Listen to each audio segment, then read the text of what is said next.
Welcome back to my channel, Star Booze. The problem is, I genuinely enjoy all guitars. Playing, that's exactly what I'm hearing. Guitarists when I was a youngster, and just, even so, I sincerely appreciate that I know it has 6 strings and ice electric guitar, but everyone is whole. Take on it, and their character as rock history is quite different. Legends, names that slide off the Clapton page's tongue moves like a mystical chant. And Beck, but what about Ritchie Blackmore? Why does his name frequently get left behind? He lingered in the shadows of the age, helped define him as not simply another. As a guitarist, he was unpredictable, electrifying, untouchable. Yet when the greats speak, his name rarely comes first. So, let's find out why he is like this. Unfortunate to be remembered like his other bandmates, what does Jimmy Page tell him about him and image a small child? In post-war England, restless and curious, going through his new home, he discovers something unexpected in Spanish. No one knows where the guitar originated from. Did the former owner leave it behind, a neglected artifact from a family friend? It's irrelevant. What matters is that it's there, waiting, and as Jimmy Page picks it up for the first time in his world. Quietly Alters was born in 1944, in the pleasant London suburb of Hon Page, was son of a personnel manager and a doctor's secretary. His mother had Irish roots. Father worked in plastic coatings, and by the time Jimmy was 8, his family had moved to Feltham, then to Epsom Sur, had a regular upbringing, all accounts except at that residence on Miles. Something stirred that nameless guitar, left behind like a secret, waiting to be discovered. Set everything in by 12 p.m. He was playing, and not formal classes or under the tutelage of a professional teacher on his own. Figuring out one note at a time. Rod Wyatt is a couple years older, showed him his first chords, and that was all. It needed that the page be hooked in some way. Days he played straight for 6 or 7 hours. Captivated by the sound, he hauled his guitar to school, unable to part with it, only to be confiscated by teachers, who did not comprehend, but how could they? How could anyone know what was happening? Inside him, music became more than a hobby, a calling that he couldn't ignore. I was drawn to the sounds of rockabilly, mesmerized by Scotty Moore and James Burton, the guitarists who formed behind. Elvis Presley, as he heard, "Baby, let's playhouse something." Click that music. That enthusiasm was everything except that he sings 2 songs. It, and the entire delivery and the passion and drama. And this guitar is years later, out of this world. When Led Zeppelin performed on stage, Page would bring the same passion to a large number of I enjoy, paying respect to the songs that I began him on this journey at barely been 3. He appeared on BBC One, cradling a Hofner. President had an acoustic guitar, purchased using money saved from his milk delivery route. That guitar had a pickup, so it could be amplified, a small detail, but an indicator of where his mentality was. Already headed, but his. First, True Electric, a used 1959 Futurama. Grazioso, not a Fender, not a Gibson. But it didn't matter. It was his. I promptly replaced it with a Fender. Telecaster. It's the same instrument he had. It's simple to see Buddy Holly playing on TV. Look back today and see the mythology. Building that this is something that was, yes, well, the issue is this, was developed by Gene Parsons, Clarence White, him, and Clarence White was a guitarist. Heard with the Birds on title Delp, despite having been on Other Sweetheart, the radio was still there back then. He was just a boy with a guitar and a dream rehearsing, continuously in his bedroom carrying that instrument as it was a part of him. Did he realize then? Could he have imagined what was going to happen? Perhaps the legacy he was going to build, not except in those lonely moments, strumming alone, immersed in the sound. Jim Page had already become the guitarist the world would never forget. Think of a teenage boy with a guitar, following something larger than himself. Jimmy Pagey wasn't just any child, he was intrigued by the music. However, before he became a rock legend. Before Led Zeppelin existed, he was just a boy from England playing skiffle. And blues fantasize about constructing at the age of 13, he was earning a living through music. Onto a BBC platform as a skiffle. Playing away on your own talent. Program for young performers when asked what he wants to be growing up. He didn't answer. He stated that he intended to seek, perhaps he considered, music to be a cure for cancer. Wasn't a genuine career, perhaps deep down. He knew his life would change.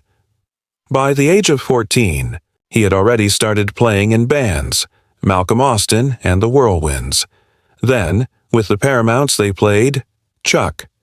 The songs of Barry and Jerry Lee Lewis are losing popularity. Into gigs wherever possible. There weren't many musicians around. Page frequently had to move between groups to find a place to play. Although he relentlessly carried his guitar. Everyone practiced for hours, and he played with anyone who would have him. However, school was difficult for him. Teachers did not understand his fascination of a deputy head mistress. Miss Nicholson ripped on him for his musical ambitions, calling them, it was the final push he made. He needed at 15 the earliest age allowed, walked away from school permanently. Equipped with his guitar and 4 levels, then I followed the lengthy, laborious. At store, working musician, he joined band after band and grabbed any gigs. Could he support poets who played behind, vocalists, and eventually discovered himself. Alongside the Crusaders, commanded by Neil Christian, touring with them was hard and constant. Travel, no sleep, a mishmash of inexpensive hotels. There were late-night performances, but he was making a solid income while paying debt. Money finally proves that music could be more than a dream. Then his body produced glandular fever, punched him hard repeatedly, leaving him too feeble to continue. It wasn't merely. His body told him he was exhausted. He had pushed himself too far. Limit for 2 years, and now he has no. He had no choice but to stop, so he did this. Unthinkable. He set down the guitar and walked away and enrolled in art school, swapping music for art, expecting to build a life off the stage. But how? Do you get away from something that is in your blood? Even as he attempted to recuperate, music was never fully gone. The early 1960s were a frenzy for him. Jimmy Page's guitar had hardly left. His hands and name began to. He was still being whispered about among artists. A student is balancing school with late nightly shows at the Marquee Club playing.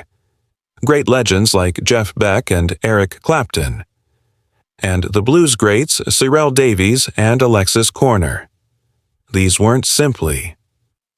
These were small-time acts. Individuals shaping the future of rock. Page was right there with them. Carving out his niche in Scene One Night, someone took notice of John Gibb. Brian Howard and the Silhouette recognized something in the youth guitarist and invited him to record. Several singles for Columbia.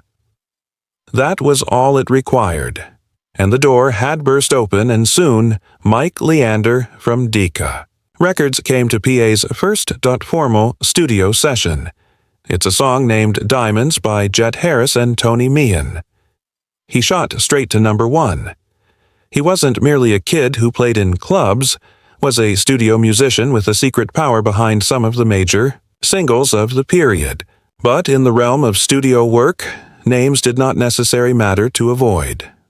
Confused with the well-known session. the guitarist Big Jim Sullivan Page became.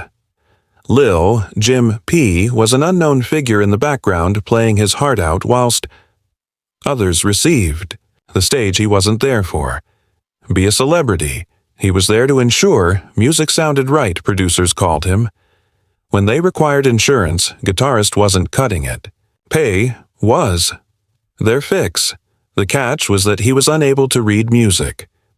To rely on instinct, on sheer sense and it working, then came Shel Taley, the producer.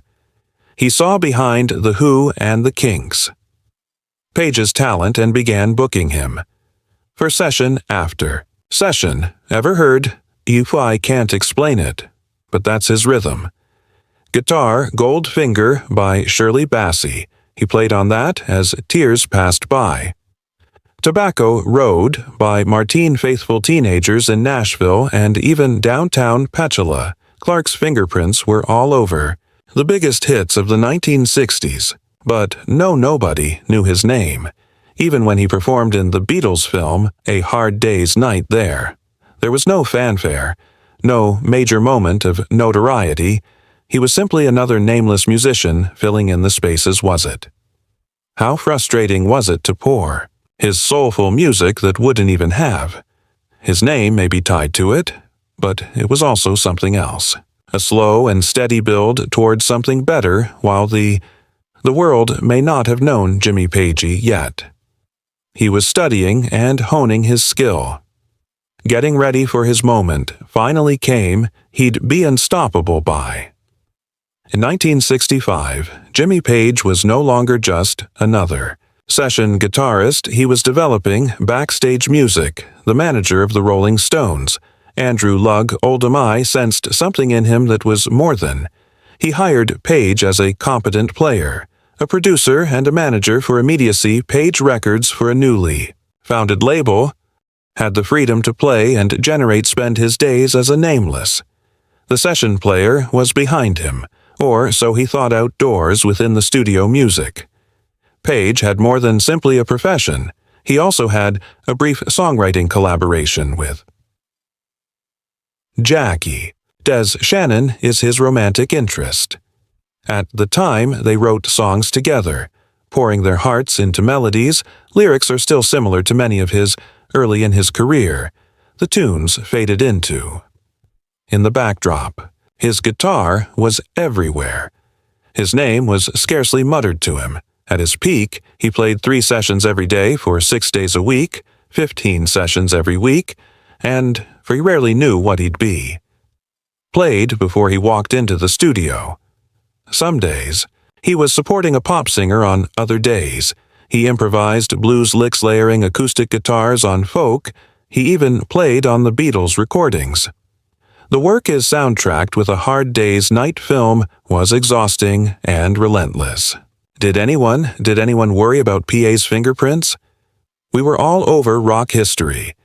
However, most of it was buried in bootleg. Recordings were tucked away on obscure. There were legendary jam sessions, Page Clapton and Beck cover old blues songs. Just 3 young guitarists aiming to outperform each other in smoky studios. He recorded a forgotten track with Keith Richards. Scarlet is a song that was never released. Light of Day till years later. A.M. Page had finished. Keith took the lead, putting down his solos, tapes to Switzerland, and for years it was nothing more than a rumor, a whisper in rock history. But as music. The industry moved, so did the work. Suddenly, the sound of rock changed. Brass sections, orchestras, stacked arrangements. The guitar was becoming lost. Amid the mix, the calls started arriving. Muzak lift music background tracks. Page had spent years, carving out a career performing on hits records, working his way to the top. Now he was asked to play nothing. That was it. He was finished. He walked away from session work, leaving a world that had influenced him but had never completely embraced him. And then, like fate, opportunity appeared for Paul Samuel Smith. Birds departed the garden, and a spot opened up.